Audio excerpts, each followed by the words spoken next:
Hey, buddies, what's happening out there? How y'all doing? As I move the microphone and ruin the audio quality during my intro. Um, how you doing? We got some stuff to cover. I'm letting you know in advance, this is another Scorpion Force Smash speculation video, so if you absolutely hate that, I'm sorry. But, naturally, there is literally nothing else for me to talk about in any of the games that I enjoy. So, literally nothing for me to cover. So I have to talk about this. So what happened? A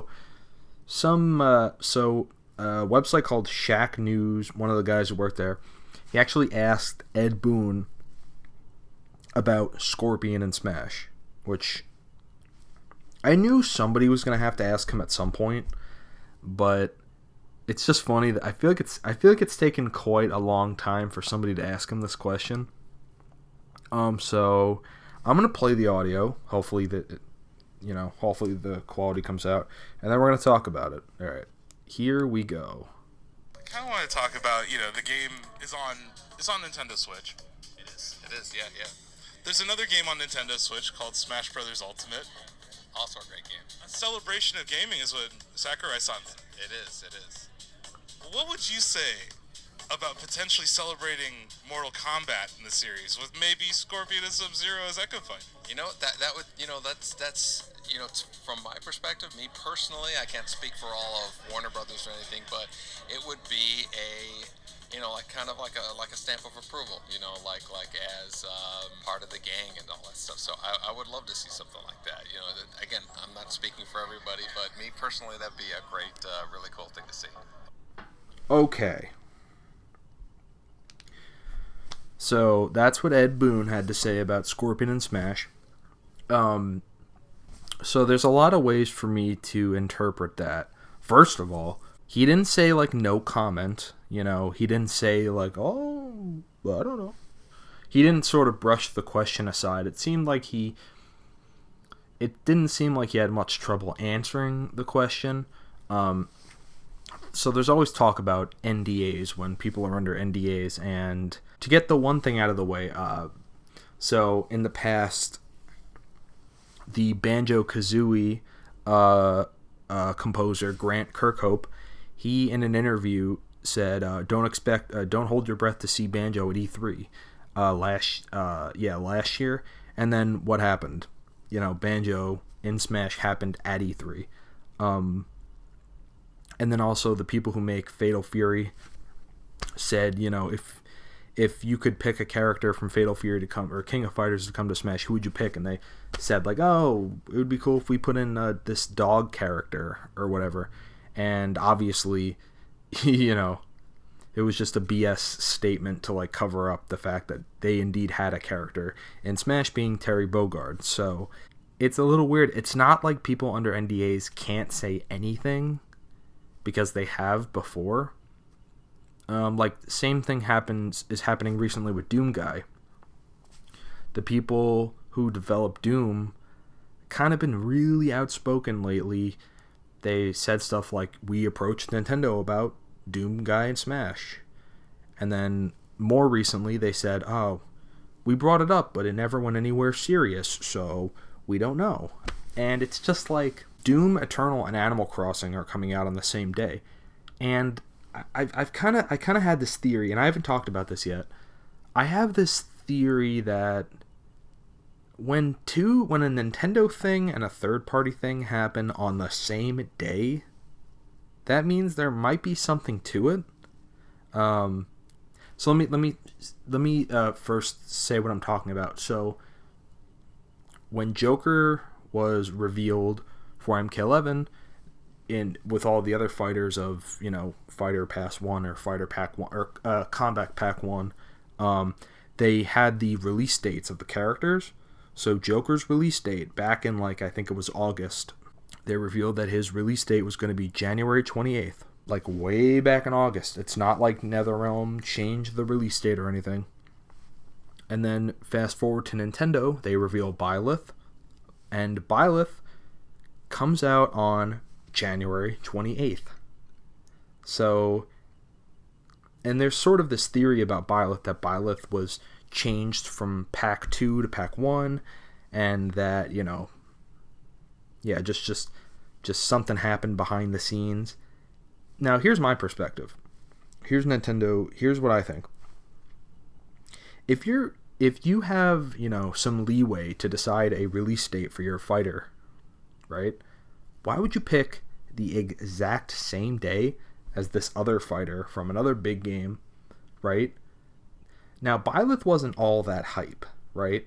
Byleth was kind of a meh, like half the community was interested, half was kind of totally not. But there was a lot of hype for Joker and MK11. I feel like 90% of the community, or maybe like 80%, 80 to 90% were happy with this inclusion, were excited to, to see what would happen. But I feel like with Smash, it was very divided. It was almost 50-50, I would say, or maybe like 60-40. There were a lot of people who weren't happy about it. So why, release it on the same day as this other thing, this other character in the same genre, technically,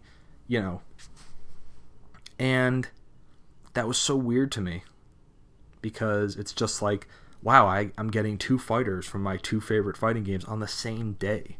What's that about? And I noticed another thing, that the lead up to that day and that, like, the few days leading, that was the first time I ever saw Smash Ultimate fans and MK11 fans talking about each other's games. I mean, that's something that doesn't happen very often. Basically, what I saw was, Byleth doesn't look very interesting to me, but hey, Joker's coming out that same day, so all in all, pretty good day, I think. And then I saw people who play MK11 go, Joker's coming out the same day as Byleth. Wow, that's pretty weird. Yeah, and it blew my mind. I couldn't believe that somehow the fans of these two games were talking about each other's games. And it felt totally weird. So, to me, that seemed like an intentional decision, maybe for some sort of subconscious connection. It's very psychological. I do believe that Nintendo really, I think they think deeply psychologically about the decisions they make. And it's like, not a lot of people think MK can be in Smash. But I've noticed a lot of sort of behind the scenes psychological connections that are kind of there, but I feel like they're subtle and people don't really notice them. Like the same way people think Bethesda is really going to get something, and I do too. But like the thing is, I think there's about just as much evidence that WB has just about as good a relationship as, Microsoft and Bethesda and all these companies like Ubisoft. But the problem is, I think it's just because that's not really in the Nintendo, area of interest.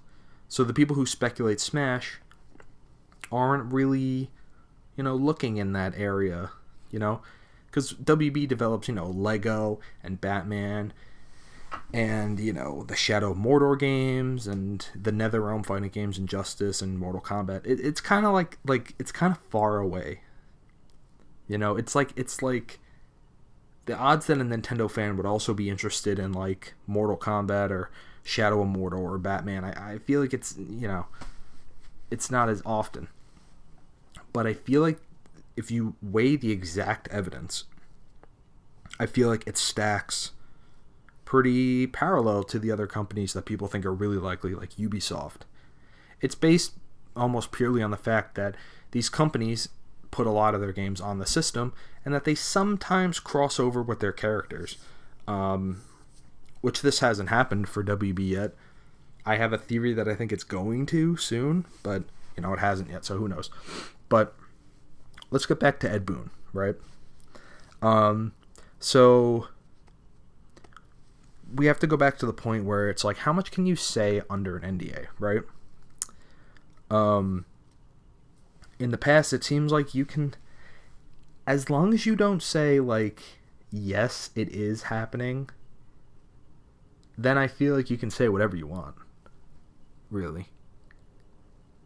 It's not like you can't say anything. Because we have two examples of companies who have a character in Smash who talked about it. They didn't say it was going to happen, but they said, maybe it'll happen. Possibly. I don't think they can say, no, it's not going to happen. I think they either have to say, maybe, or, I don't know. I don't know anything about that. Or they could say, no comment. I haven't read, the law or whatever, or the fine print.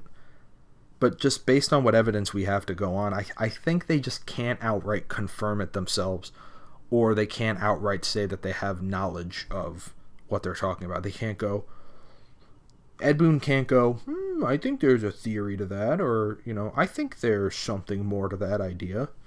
I don't think they can suggest anything like that.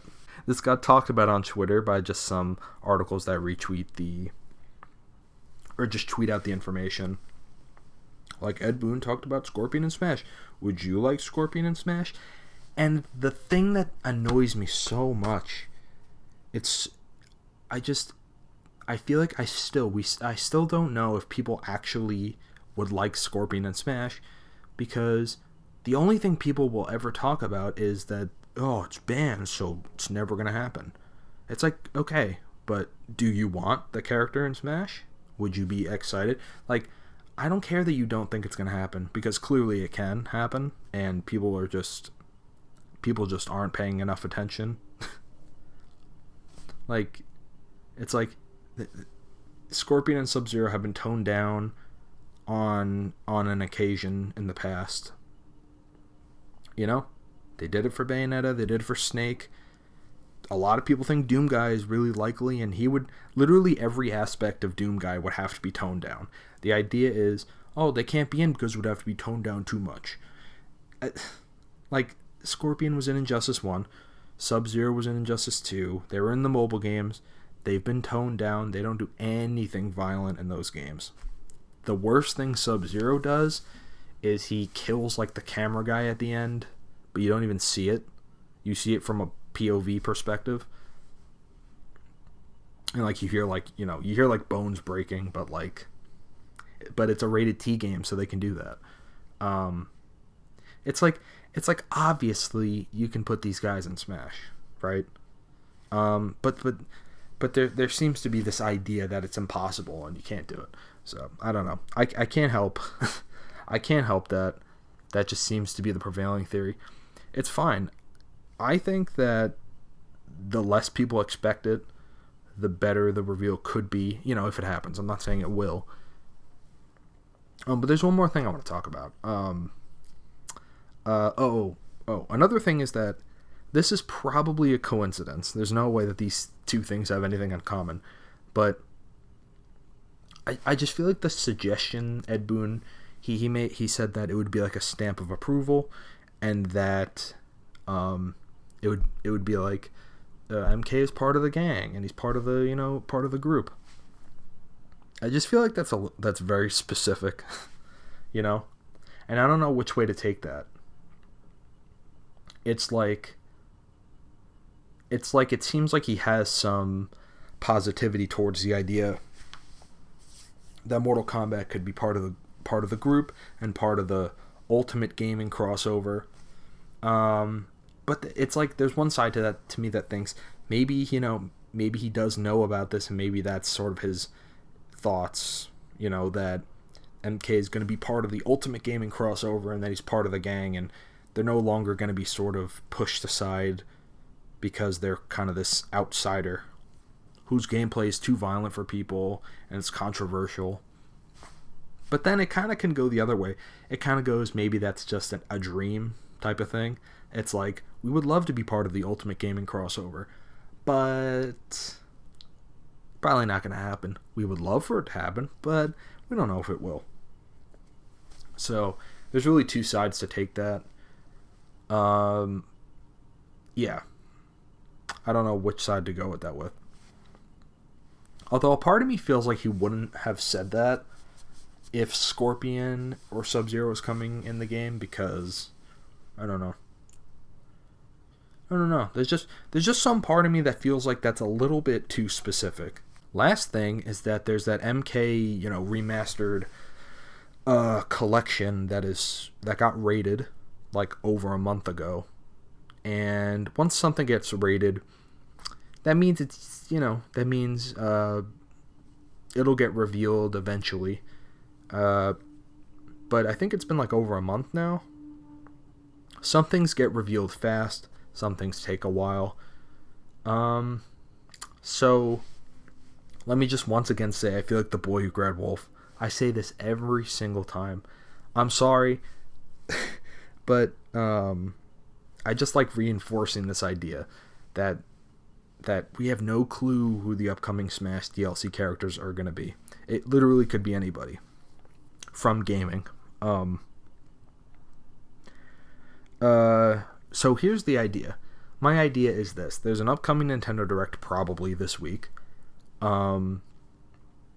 I've noticed that WB and Nintendo have this connection, that other companies have who have characters in Smash. And I'd say for most even more so. And I feel like there's this idea. There's this MK collection that's been rated and it exists clearly and it's going to get revealed. But when and why hasn't it been revealed yet? And then, there's the idea that, well, there's a Direct coming up and it still hasn't been revealed yet. Maybe they have the exclusive opportunity to reveal it. But then it's like, I had this thought. I was just like, wouldn't that tie really, really well into, a Smash announcement? Because nobody is expecting that type of thing. I don't think anybody would be expecting that. I don't think anybody would expect that at all. And it's just a great idea. I feel like MK11 on the Switch is kind of hard to get into because when you buy the game, you have to download like 16 gigabytes of like space. And that's, I hate that, honestly. Which means it's not that accessible. Even if somebody buys the game and then they go, oh, I don't have enough space to download this game. Oh, well, there you go. I think it's much easier to jump into this remastered collection of the first 3 games, right?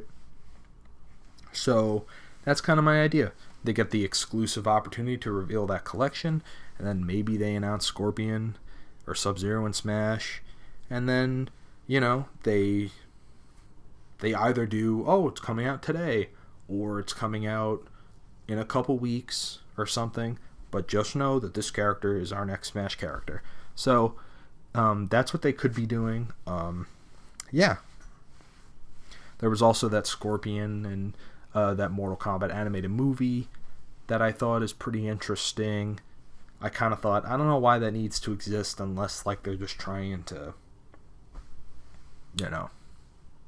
just put more media content out there for consumption for this potential idea that, if people are like, oh, Scorpion's in Smash, and then, oh, here's a movie I can go watch and spend money on. There's just that type of idea that, if something becomes really popular, it's like, oh, we'll put out tons of products and content out there to make extra money,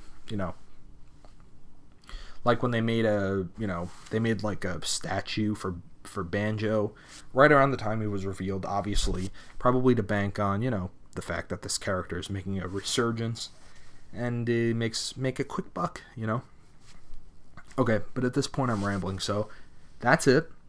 My typical long video. Alright, thank you for watching. There should be a Direct this week. I'll probably not record any reactions.